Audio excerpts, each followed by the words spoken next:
Bonjour, bienvenue sur Place DTP TV, donc pour notre 6e et dernière étape à Tours. Aujourd'hui, pour vous accueillir pour cette matinale consacrée donc à la place des infrastructures pour la transition écologique, leur utilité.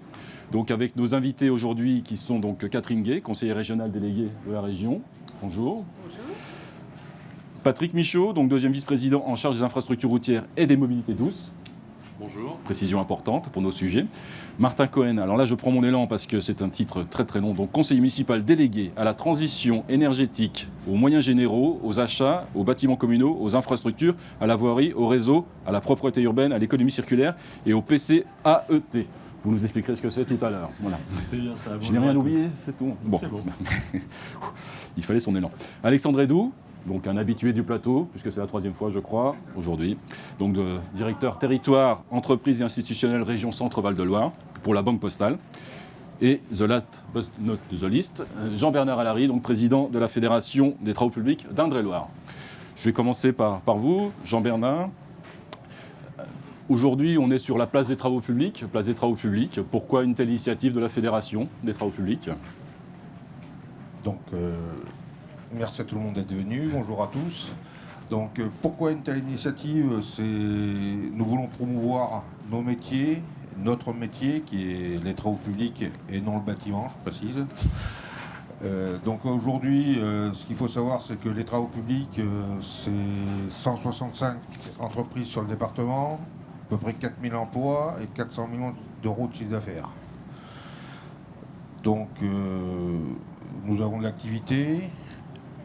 Nous commençons à manquer un peu de bras. Donc la volonté que la fédération régionale a eue et donc la fédération départementale, ça a été d'essayer de promouvoir et de faire venir nos futurs ouvriers, nos futurs encadrants, de venir découvrir nos métiers et qu'on leur explique ce qu'on attend d'eux. Ce qu'on attend d'eux. Merci, Jean-Bernard. Première question pour la ville haute, donc Martin Cohen. Donc, merci déjà à la ville autour d'accueillir Place DTP. Avec plaisir. Pour la ville, en quoi c'est important d'accueillir un tel événement ? Quel intérêt ? Comment ça s'inscrit déjà pour vous, en tant que ville ? C'est un événement important parce que les entreprises DTP vont être et sont déjà des acteurs essentiels de la transition écologique. On les voit intervenir tous les jours sur un certain nombre des actions, des politiques qu'on souhaite mener. Je peux prendre l'exemple de la transition énergétique avec les réseaux de chaleur qui ont été déployés sur les quartiers ouest de la ville ces dernières années, qui vont l'être encore cette année, sur les voiries qu'on doit reprendre, réaménager avec la prise en compte des mobilités douces. Enfin, voilà, il y a énormément d'exemples et je pense que c'est important de mettre en valeur, de mettre en avant ces métiers qui sont en pleine évolution et qui sont absolument indispensables pour mettre en place les politiques qu'on souhaite mener. Donc justement, cette politique de transition écologique, aujourd'hui, comment la ville de Tours l'aborde, la place des infrastructures dans cette réflexion ? Comment ça se travaille au sein d'une collectivité ? Donc vous êtes, aux commandes depuis 2020. Voilà. Comment on intègre les infrastructures dans cette logique de transition écologique ? Je vous dis, ce sont des actions clés. Je prends l'exemple de la voirie. On est finalement un peu obligé de revoir nos façons de faire en prenant en compte dès l'amont les questions des mobilités douces, dès l'amont les questions des végétalisations. C'est un peu une révolution dans les façons de faire. On essaie aussi d'anticiper au maximum les travaux qui vont être menés pour pouvoir bien concevoir vraiment très, très en amont les travaux, pour pouvoir en parler avec les entreprises aussi, qu'elles soient en capacité d'y répondre au bon moment. Donc voilà, c'est beaucoup de travail. Ouais. Et justement, quelles attentes vous donnez aux entreprises ? Qu'est-ce qu'on attend d'elles en termes de compétences, en termes de réponses techniques, d'innovation ? C'est un peu tout ça, effectivement. Il y a des questions de conception, donc des conceptions un petit peu différentes. Et donc là, il faut que les entreprises soient formées pour y répondre. Il y a des questions aussi je dirais, plus de ressources, de matériaux. Des matériaux innovants éventuellement, avec la question du carbone, matériaux bas carbone à envisager, la question la disponibilité de la ressource et de sa provenance aussi, comment on fait en sorte que ça soit des matériaux plus locaux qu'on puisse utiliser, comment on peut avoir du recyclage des matériaux, comment on peut avoir davantage de matériaux perméables pour permettre que l'eau passe et soit restituée au sol.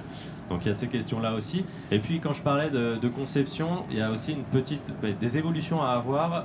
Je pensais à la question du climat, avec dans les dimensionnements qu'on peut faire, bien avoir en tête les climats futurs, avec des dimensionnements à horizon 2050, en fonction du climat qu'on aura en 2050 ou 2080. Je pensais par exemple au réseau d'eau. On sait aujourd'hui qu'on va avoir des évolutions sur le climat et donc sur le régime de pluie. Donc il va falloir dimensionner en fonction de ces climats-là, puisque les infrastructures vont être là pour plusieurs décennies. Et la ville s'est dotée d'une trajectoire bas carbone, d'un plan de transition. Oui, on a fait un bilan carbone de la ville en interne à la ville, donc pour nos services et nos compétences, pour avoir déjà l'image de où on en est, si vous voulez, vraiment avoir notre état des lieux, et puis avoir une première trajectoire, savoir ce que donnent les politiques déjà mises en place, si on les prolonge, ce que ça donne à un horizon 2030. On s'est fixé 2030 parce qu'après c'est quand même plus difficile d'avoir une vision nette, il ne faut pas que ça soit trop au doigt mouillé, mais déjà savoir ce que ça donne à 2030 et ce qu'il reste à faire pour atteindre des objectifs qui sont ceux de la loi, finalement, c'est moins 40% sur les émissions de gaz à effet de serre notamment, c'est colossal, et donc il faut s'y mettre le plus rapidement possible. Donc c'est plutôt une bonne nouvelle pour les entreprises, les infrastructures font partie de votre stratégie bas carbone. Il y a de quoi faire, oui. Bien. Patrick Michaud, peut-être même réflexion, même question, comment le département, par rapport à ses compétences, notamment routières, les pistes cyclables, la mobilité douce, on va dire, comment vous intégrez cette stratégie bas carbone? Comment elle se décline, ou pas encore peut-être, où en est la réflexion du conseil départemental sur tous ces sujets-là? On est concrètement dans l'action. Et donc quand je dis ça, c'est l'action en faveur de la transition énergétique, écologique et environnementale. Et donc systématiquement dans nos marchés, dans nos études, eh bien systématiquement on a un œil averti et puis dans lequel on fait une attention toute particulière et une discussion avec les entreprises pour dire voilà, on veut réduire l'emploi de matériaux venant de carrières à l'autre bout de la France. Étudions, voyons ce qu'on est capable de faire sur du réemploi complet, direct, sur place. Et ce qui est agréable, c'est que vous avez des entreprises ici, locales, qui sont toujours et qui répondent toujours présents et puis adeptes d'innovation et de technologies performantes. Et donc ça, on soutient et ça, on défend. Un exemple concret, voilà, pour situer ça. Et il y a des objectifs déjà quantifiés en termes de recyclage, parce qu'on sait qu'il existe dans la profession, dans la profession de manière générale, des pactes d'engagement pour les infrastructures qui ont été mis en place par l'IDRIM. Est-ce que c'est en réflexion au niveau du département pour décliner éventuellement avec la profession Alors, c'est en réflexion. Ceci étant, aujourd'hui, il n'y a encore rien de formalisé et de documents pour pouvoir cadrer ça. Il y a malgré tout une réelle volonté d'investir sur des produits innovants, des techniques innovantes et répondre à la problématique des préoccupations du citoyen d'aujourd'hui. Je vais prendre un exemple, et je suis ravi qu'on ait fait ce type de démarche, c'est une piste de circulation douce avec un liant végétal, puisqu'on était en zone inondable. Donc réaliser ce type de travaux, ce type de matériaux, vous voyez qu'on n'a pas besoin nécessairement de le projeter et de le mettre à l'horizon, 2020, 2030, 2040, peu importe, mais de dire non, c'est concret, voilà, on veut le faire, et on le fait, et on trouve des partenaires. Donc c'est chouette d'avoir une manifestation comme celle-ci, parce que ça montre aussi nos métiers qui sont en pleine évolution et qui peuvent correspondre aux aspirations de tout un chacun. D'accord, très bien. Donc le concept de route bas carbone, c'est des choses que vous travaillez. Donc est-ce qu'il y a des attentes particulières encore pour l'avenir que vous attendez par rapport aux entreprises, notamment routières, qui proposent des solutions? Oui. Alors là, on le fait déjà quand on le fait sur le réemploi, mais on le fait aussi sur le bien-être aussi au travail, parce que c'est pas qu'une histoire de carbone, c'est aussi l'employé qui est au cul du camion, comme on dit, qui peut bénéficier parce qu'on a défini une température de bitume et puis des conditions de travail qui sont meilleures que du coup, on se retrouve avec quelque chose de plutôt performant, et pour l'homme, et pour la nature, et pour notre porte-monnaie aussi, et le bien-être de nos enfants demain. D'accord. Justement, une transition importante, parce que vous parlez de porte-monnaie. Donc, effectivement, comment on anticipe ça, ces éventuels surcoûts, parce qu'on sait que l'innovation coûte au départ forcément plus cher. Est-ce que ça s'anticipe? Comment ça se finance? Comment on mobilise des fonds aussi par rapport à toutes ces réflexions-là, ou pas? Ou est-ce qu'on attend les entreprises? Oui, il y a quelquefois un surcoût, mais dès lors qu'on a la volonté eh bien de se lancer et d'innover, et puis de créer eh bien une richesse qui peut servir pour demain, c'est de l'investissement pour l'avenir. C'est-à-dire, on dit aujourd'hui, ok, cette opération-là, elle nous coûte plus cher qu'une opération standard. Mais si c'est concluant, regardez aujourd'hui avec le phénomène climatique, la rétractation des argiles, ça abîme nos routes. On expérimente des procédés qui peut-être demain vont améliorer tout ça, et du coup les économies, elles seront réalisées pour demain. On dépense aujourd'hui, mais pour une meilleure qualité demain. Il coûte moins cher aussi d'entretenir que de réparer. On pourrait dire ça aussi comme ça. Donc, si vous en arrivez à réparer, c'est que ça fait comme malheureusement certains départements en France où ils mettent une année blanche ou 2 années blanches sur le budget route. C'est pas le cas en Indre-et-Loire, et j'y veille avec attention. Ouais. Petite question du côté des entreprises. Donc du coup, c'est plutôt des bonnes nouvelles, ce qu'on entend, les messages positifs. Comment les entreprises, vos collègues dans le département, anticipent aussi ces choses-là? Comment ils proposent? On parlait de dialogue avant, de ce qu'on appelle le sourcing maintenant en commande publique. Voilà, donc, quel est le sentiment des entreprises par rapport à ça? Comment elles se préparent aussi à ces sujets? Donc les entreprises sont bien entendu à l'écoute des collectivités de nos clients. Alors, j'ai tendance à dire que l'Indre-et-Loire, ayant très peu de ressources naturelles, a pris très vite à recycler, à réutiliser et à réemployer ce qu'il y avait sur place. Donc aujourd'hui, toutes les entreprises réutilisent, recyclent, revalorisent, à part des techniques différentes de traitement à la chaux, au ciment, au liant, d'incorporation, d'agrégats d'enrobés recyclés sur les routes. J'ai tendance à dire que rien ne se perd, tout se réutilise au maximum.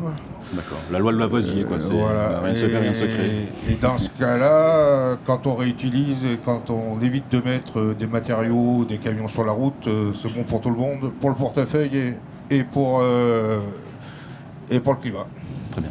Et en termes de compétences, est-ce qu'il y a des compétences qui sont attendues particulièrement? Alors, en plus du volume de personnes, bien sûr, on sait qu'il y a des difficultés de recrutement, des difficultés à attirer, mais est-ce que des métiers nouveaux sont en train d'apparaître ou des façons de faire différentes? Voilà. Alors, je pense qu'il y a des métiers nouveaux qui apparaissent, c'est plutôt des métiers qui s'adaptent, je dirais, parce qu'il faut s'adapter au climat, aux grosses chaleurs. Le matériel évolue aussi beaucoup aujourd'hui. Alors, dans nos professions, on est encore au début du électrique, parce qu'on a quand même besoin de puissance et de choses. Donc, je pense que ça arrivera, mais on a quelques exemples sur le place.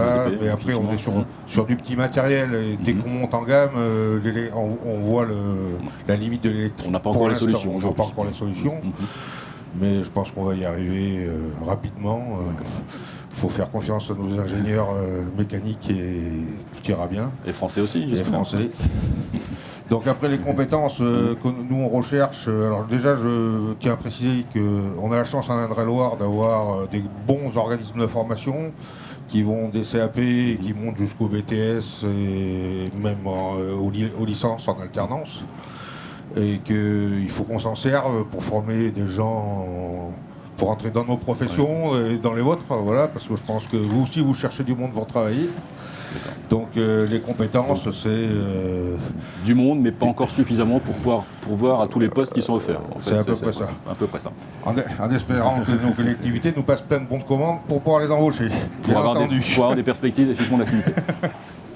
Catherine Guay, je me tourne vers vous, puisqu'on parlait des compétences, et donc vous êtes à la commission emploi, formation, donc au conseil régional. Donc justement, comment le conseil régional peut accompagner une profession telle que les travaux publics pour leur permettre déjà de trouver les personnes, les accompagner dans leurs compétences et la montée en gamme de ces compétences? Tout d'abord, je suis très heureuse d'être ici ce matin, de représenter le président Bonneau. Et nous sommes aux côtés de la Fédération des TP, dans cette classe des TP qui se déplace dans toute la région. Et donc nous accompagnons dans un premier temps effectivement sur la découverte des métiers, sur l'orientation. Aujourd'hui, c'est une étape clé pour avoir des publics qui se forment, c'est faire découvrir les métiers à travers des professionnels qui sont fiers de leur métier, à travers des jeunes en formation, des jeunes professionnels en formation qui sont aussi fiers de leur métier et qui peuvent raconter comment ça se passe dans la formation, ça c'est très important.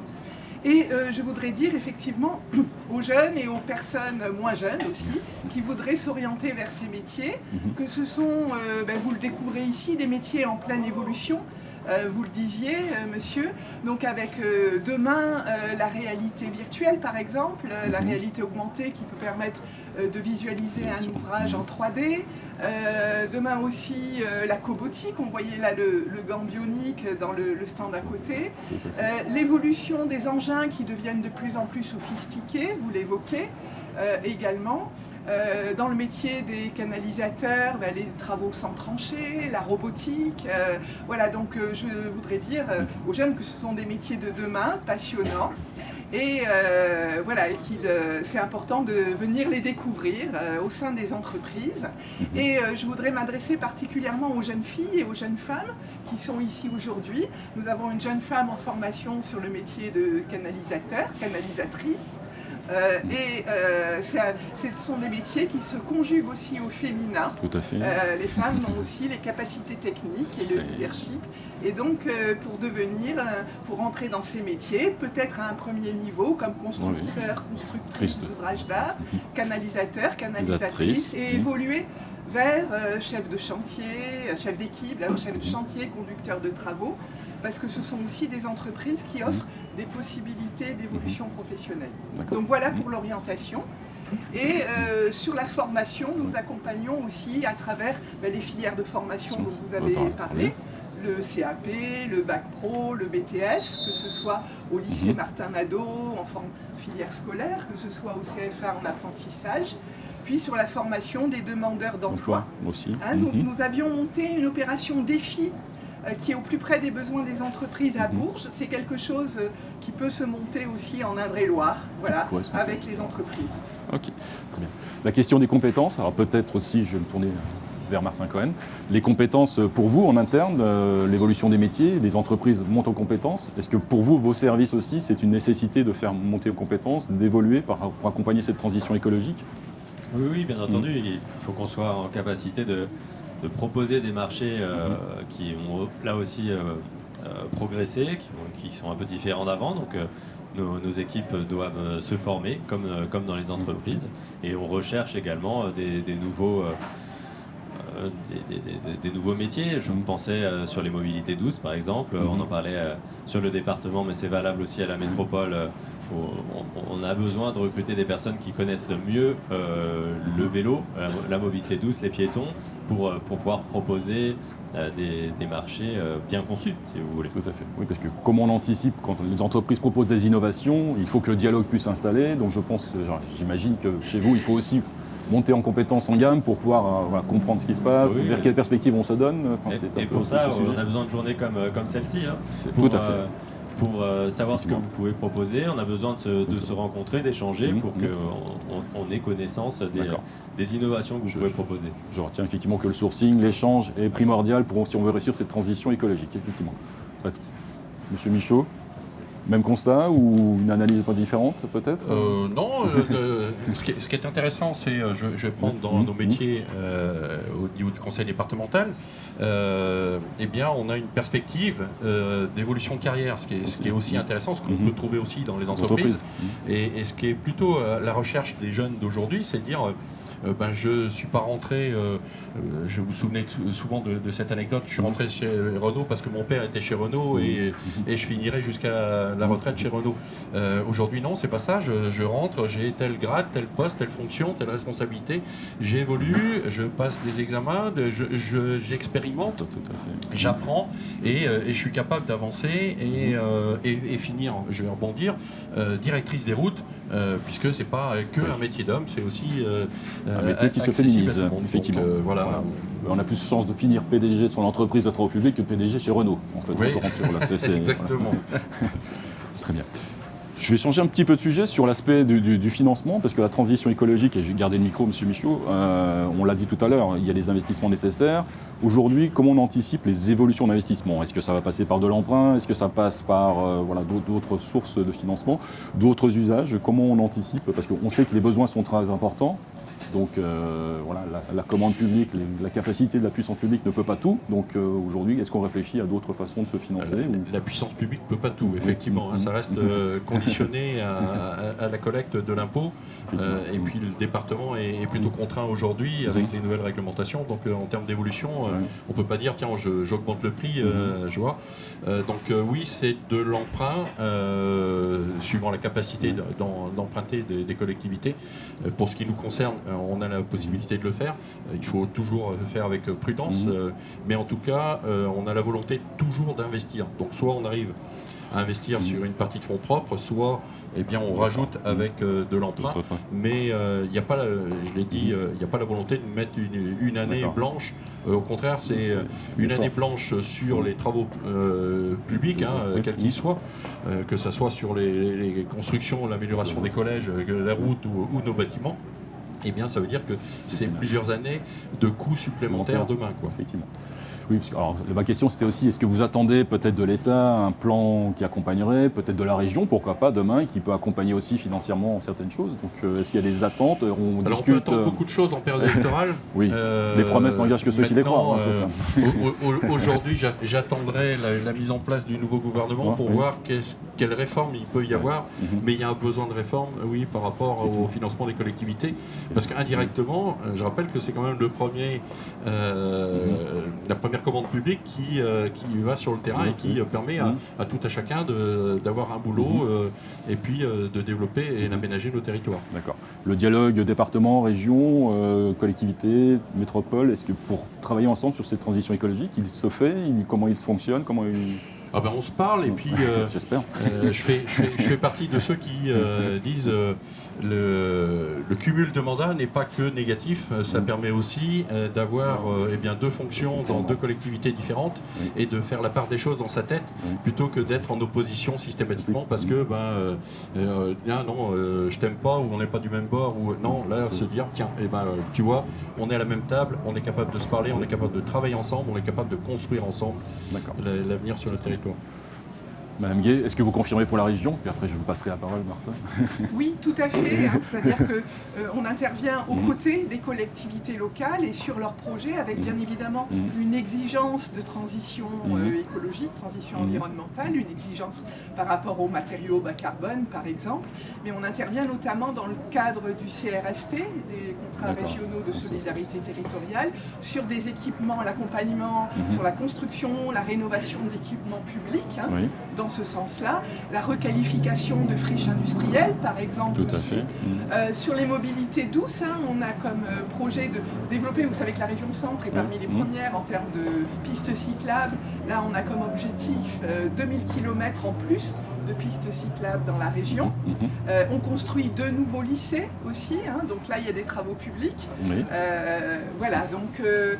Sur tous ces chantiers, c'est vrai que la commande publique est très importante pour les entreprises de travaux publics. 60% de l'activité, effectivement, c'est la commande publique. Et sur tous ces chantiers, on a cette exigence, par exemple sur la construction des nouveaux lycées, exigence climatique, bas carbone. D'accord, donc on rejoint la question de la commande publique, les critères écologiques, environnementaux s'intègrent bien dans la commande publique et donc les entreprises doivent intégrer de plus en plus et proposer des solutions. Tout à fait. Je résume bien, donc merci. Pour la ville de Tours Pour la ville de Tours, vous l'avez dit en fait, le financement de ces opérations passe aussi par les cofinancements. Donc oui, on se parle et oui, je vous remercie aux différentes strates pour les cofinancements que vous pouvez nous apporter. Que ce soit à la métropole, au département ou à la région. Et ces cofinancements, ils sont d'autant plus là que les projets sont innovants. Donc on revient à ce qu'on disait tout à l'heure. Plus on arrive à être précurseur sur ces nouvelles façons de concevoir la prise en compte des évolutions du climat, de la transition écologique, énergétique, etc., plus, pour nous en tout cas, ville, on aura de facilité à obtenir ces cofinancements. Et donc cette année aussi d'être exemplaire. Vous disiez que ça pouvait coûter plus cher, mais finalement, grâce aux différentes contributions, que ce soit public ou privé aussi, parce qu'il peut y avoir des mécénats ou des choses comme ça, on peut financer finalement plus facilement des projets qui sont très innovants grâce à ces cofinancements. En partageant le risque quelque part et les sources de financement. Exactement. Source de financement, je ne vous oublie pas Alexandre, puisqu'on n'a encore pas eu la parole. Donc effectivement, représentant donc de la Banque Postale. Donc la Banque Postale, vous allez nous la présenter sur le département. Et puis peut-être aussi, j'ai entendu parler de Prévert, donc ce n'est pas de la poésie, c'est du financement. Donc, voilà. Tout à fait, Sébastien. Merci encore de nous avoir invités. Et merci en tout cas. On a décidé très rapidement d'être partenaire de la place des TP, notamment à plusieurs titres, notamment pour la transition énergétique. Voilà, on fête aujourd'hui, quand je dis aujourd'hui, ça fait maintenant 3 semaines, seulement nos 16 ans d'existence au niveau de la Banque Postale. Vous êtes un adolescent, quoi. Donc, adolescent, voilà. C'est ça. Et en 16 ans, on est devenu le premier financeur des collectivités locales. Donc avec quasiment 25% de part de marché. Donc la Banque Postale, très rapidement, une banque à capitaux publics. Donc aujourd'hui, quand l'État nous demande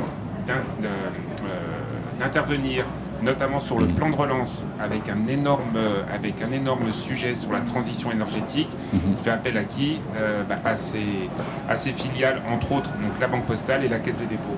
Et donc c'est à ce titre que l'on intervient en tant que partenaire. Donc oui, vous avez parlé de Prévert. Ouais. Je reviens sur différentes choses que vous avez dit. J'ai bien aimé votre expression doigt mouillé tout à l'heure sur la transition énergétique. Donc au niveau de la Banque Postale, on s'est donné comme ambition, c'est fixer un cap à 2030. C'est-à-dire qu'en 2030, nous n'allons plus avoir dans nos livres aucun encours de crédit sur de l'industrie carbonée. C'est-à-dire qu'aujourd'hui, nous ne finançons plus les industries carbonées quand on sait que Total représente quasiment 25% du CAC 40. C'est une très grosse contrainte de notre côté. Mais ça nous oblige à nous réinventer. On est passé en février, ce qu'on ne sait pas forcément, entreprise à mission. Donc, dans le cadre notamment de la transition énergétique, on avait parlé tout à l'heure également de la parité homme-femme. Aujourd'hui, on n'y est pas encore, mais au sein de notre conseil d'administration, on souhaite avoir une parité très rapidement sur les postes de dirigeants et de dirigeantes. Et donc sur la transition énergétique, aujourd'hui ça nous oblige à nous réinventer. Donc certes, effectivement, j'entends que c'est plus cher. Effectivement, ça a des coûts supérieurs d'appliquer ces critères. Donc nous, ça nous impacte également. Donc ce que l'on a mis en place depuis 2019 maintenant, donc c'est notamment des prêts verts avec des conditions spécifiques de financement, donc à des taux préférentiels quand les collectivités locales respectent certains critères que l'on définit ensemble. On parlait tout à l'heure de bilan carbone. On est à même d'accompagner les collectivités locales et les entreprises également à réaliser leur bilan carbone pour proposer des financements, structurer un crédit avec justement ces critères de transition énergétique, et si ces critères sont respectés, une bonification au niveau du taux. Ce qui veut dire qu'effectivement, de l'autre côté, la banque, en tout cas le financeur gagnerait moins d'argent, mais on fait partie d'un écosystème, c'est-à-dire que les financements qui sont proposés sont ce qu'on appelle resyndiqués, donc c'est-à-dire reproposés au marché sous forme d'obligations vertes. Donc c'est-à-dire c'est des placements qui respectent la transition énergétique. Ce qu'on appelle aussi la taxonomie au niveau européen. C'est exactement ça. Avec les critères. Et ça veut dire concrètement, si on prend un exemple, demain le département ou la ville de Tours ou la région veulent investir sur de la route. La route, à ma connaissance, va rester carbonée encore un petit moment, puisque les solutions alternatives ne sont pas là. Est-ce que ça veut dire que vous ne financez pas, ou est-ce que vous allez dire que cette route soit peut-être innovante, soit en même temps productrice d'énergie pour pouvoir rentrer dans vos financements? Exactement, c'est exactement ça. Donc c'est des critères qui sont étudiés avec les collectivités locales, notamment en ce moment quand vous lancez des appels d'offres. De plus en plus, ce que l'on voit quand on étudie les dossiers, donc il y a des critères de transition énergétique qui doivent être respectés.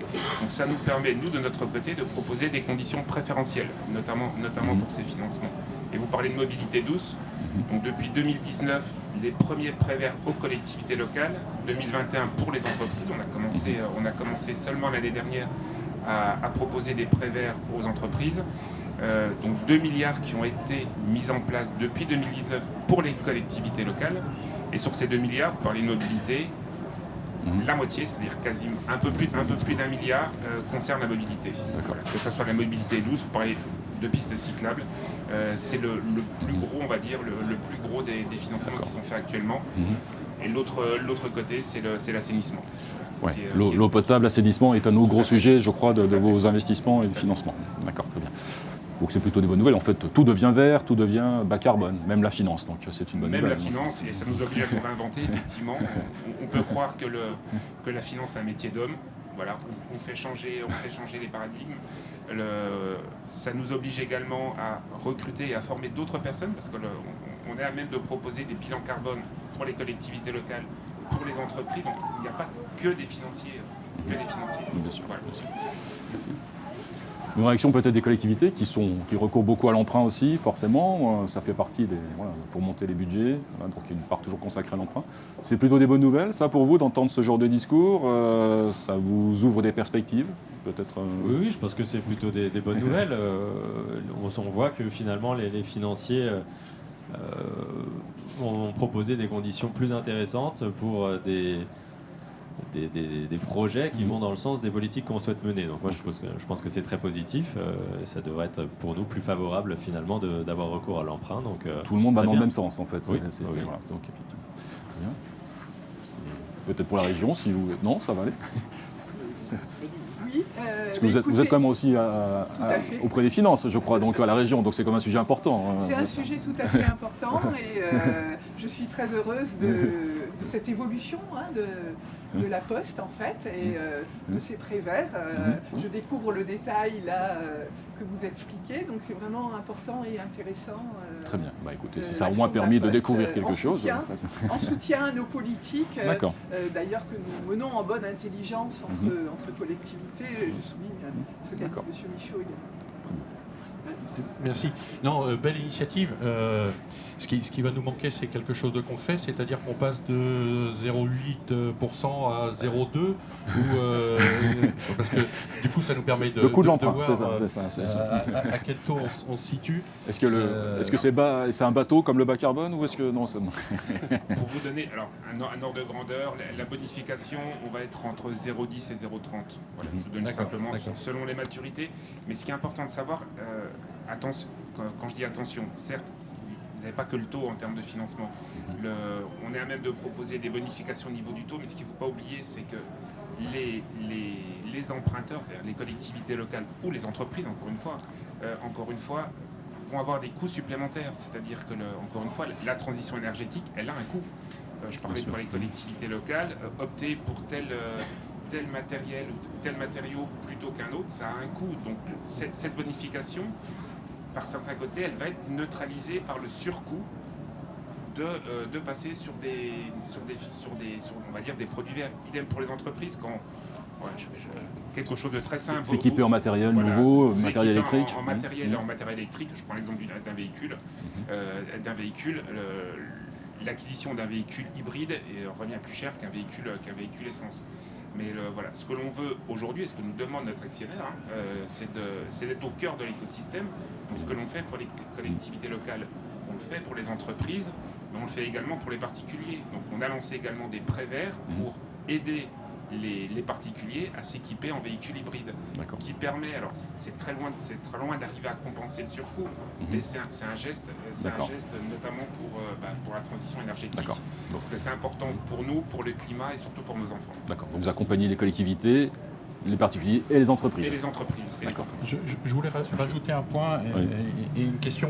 Je l'ai évoqué tout à l'heure sur la responsabilité sociétale des entreprises, parce qu'on parle systématiquement de prêts verts et pour moi, j'y attache une importance aussi particulière, et je l'ai dit, dans le bien-être au travail. Est-ce que ça fait partie des critères aussi qui peuvent être étudiés? Parce que moi je trouve que c'est plutôt chouette quand vous avez une entreprise qui à la fois contribue à la transition écologique, mais contribue aussi à une amélioration de son personnel et du coup offre une attractivité encore plus forte pour venir être embauché chez elle. C'est ce que l'on fait pour les entreprises depuis très récemment. On le fait globalement. On a lancé les premiers prêts verts fin l'année dernière, fin 2021. Et donc effectivement, dans les critères qui sont définis pour ces prêts, alors c'est pas réellement des prêts verts, c'est des prêts impact. On appelle ça des prêts impact. Donc on peut faire rentrer des critères ESG dans ce qu'on appelle les KPI, donc les indicateurs qui permettent la bonification ou pas. Ça rejoint la RSE qu'on entend, responsabilité sociétale des entreprises. D'accord. Et on est complètement intégré, comme je le rappelle, depuis février, donc c'est très très récent, on est devenu entreprise à mission. Donc entreprise à mission, ça veut dire, entre autres, avoir un effet positif sur l'aspect sociétal. Donc certes, la transition énergétique, mais également tous les critères ESG auxquels vous faites allusion. Une petite question pour Jean-Bernard, puisque effectivement la transition écologique, et il y a une actualité aujourd'hui qui est celle de la guerre en Ukraine et qui a un impact sur les coûts des carbones et donc des produits pétroliers. Ça veut dire que les coûts sont en forte augmentation, très très forte augmentation. Mais est-ce que ce n'est pas justement l'argument, je dirais, supplémentaire aujourd'hui pour accélérer cette transition écologique, pour changer le parc, évoluer, et comment on peut... Enfin, si je vous laisse répondre de temps. Donc aujourd'hui, c'est vrai que avec ce qui se passe en Ukraine, et je pense que ce qui se passe en Ukraine, c'est l'accélération de ce qui commençait à se pointer vis-à-vis de tout ce qui est augmentation. Nous, dans les métiers, je pense que on voit une augmentation des coûts des travaux, des matériels, je dirais, qui se situe entre 7 et 10% en moins d'un mois. Donc c'est quelque chose que les entreprises ont du mal à encaisser, sachant qu'on sort des niveaux de marge à 2%. Donc c'est compliqué pour tout le monde. Passer le pas, oui, mais je pense qu'on y réfléchit déjà depuis longtemps. Et le pas, on ne sait pas le passer d'un coup. Je veux dire, une entreprise, elle a un camion, ça coûte une certaine somme. Quand on l'achète, il est fait pour durer, je ne sais pas, 5, 6, 7, 8, 9, 10 ans. Donc on ne peut pas tout changer d'un coup. Et de toute manière, on n'aura pas nos fournisseurs qui pourront tout nous changer d'un coup. Donc ça peut être que progressif. Et je pense que tout le monde est prêt à faire les efforts. Mais après, il faut que tout avance doucement. Je vais revenir sur le RSE qu'on parlait tout à l'heure. L'attractivité des métiers par rapport à cette moi, transition écologique. Je pense que la chose la plus importante dans l'entreprise, c'est l'humain. Et c'est l'homme. Parce que sans homme, on ne fait rien. Les femmes. L'homme avec un grand H. Donc je pense qu'aujourd'hui, on a des métiers qui, à une époque, ont certainement été physiques, fatigants. Ils le sont toujours, mais tous les moyens mécaniques qu'on a permettent d'aider les gens. Ils rentrent chez eux, ils sont moins fatigués. Je pense que tout va dans le sens pour améliorer la qualité de vie au travail. Et aujourd'hui, je pense que des événements comme ça, il faut le dire. Voilà, c'est pas le bagne. Les gars, ils sont pas avec une masse, une brouette, et puis ils cassent des cailloux. On travaille autrement maintenant. On a des engins pour les aider. C'est tout l'objet de la place des TP, je crois, que de montrer que tous les métiers évoluent. Peut-être une question pour vous, Catherine. Comment la région, au-delà de l'aspect emploi et compétences, peut peut-être accompagner la filière des travaux publics? Parce qu'on sait que la région accompagne des filières stratégiques. Les travaux publics ne sont pas forcément considérés comme une filière stratégique aujourd'hui, mais est-ce que ça pourrait évoluer, changer et considérer que si on veut réussir cette transition écologique, les travaux publics méritent d'être accompagnés parce que ça fait partie d'une stratégie globale qui mérite. On a la compétence développement économique, donc on accompagne tous les secteurs professionnels en fait dans le changement de modèle économique, c'est ça dont on parle, dont vous parlez, un changement de modèle économique pour affronter, pour anticiper la transition écologique. Donc là-dessus, avec DevUp, l'agence DevUp, on est aussi en accompagnement des entreprises qui ont des changements à opérer et qui doivent être conseillés, accompagner des projets concrets d'achat de matériel différent, par exemple. Bien sûr. Voilà. Mais un contrat de filière pourrait être envisageable ou ça pourrait être une discussion qui pourrait peut-être se faire avec la profession des travaux publics? C'est une discussion qui pourrait tout à fait se faire parce qu'effectivement, il y a des nouveaux matériaux, vous l'évoquiez. On est aussi dans la relocalisation. Alors là, les TP sont bien évidemment localisés, mais par contre, la filière matériaux de construction qui est présente en région centre, il y a des vraies questions sur les matériaux de construction pour une évolution des matériaux, pour des matériaux locaux. Donc là, il peut tout à fait y avoir une réflexion engagée. En tout cas, très bien. Nous, on est ouverts à... Le président de la Fédération régionale des travaux publics est à l'écoute, donc je pense qu'il ne manquera pas de prendre contact avec vous, avec François Bonneau, pour envisager cette discussion. Merci.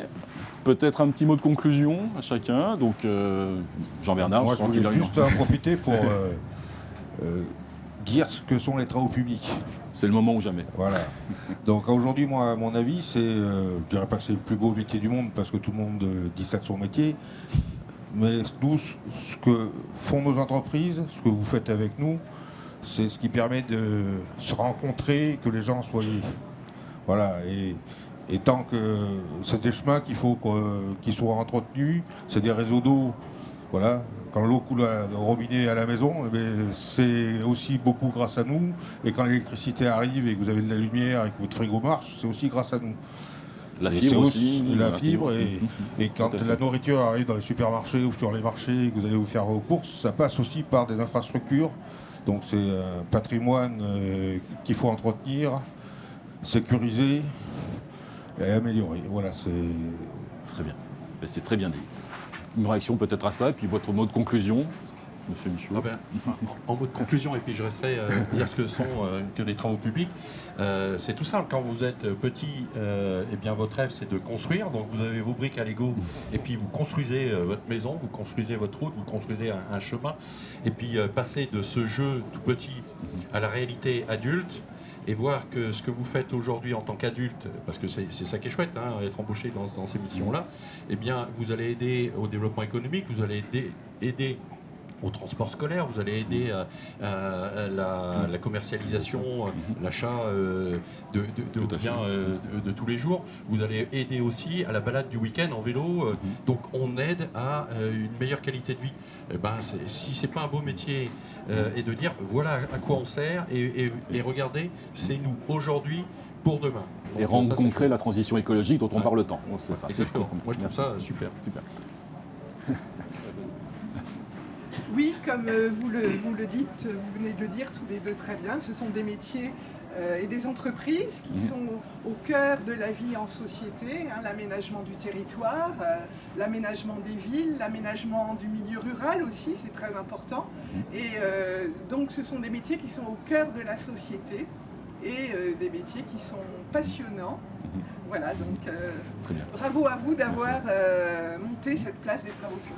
Peut-être Alexandre avant, je laisserai la parole à Martin en dernier, en tant que ville d'accueil, pour conclure nos échanges.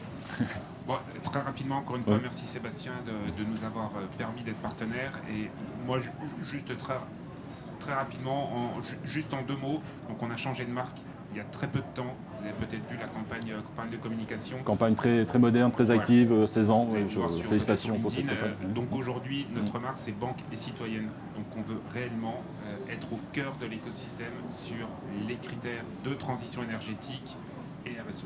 D'accord. Et les travaux publics Et les travaux publics font partie de ces activités. font partie, effectivement, comme toutes les entreprises.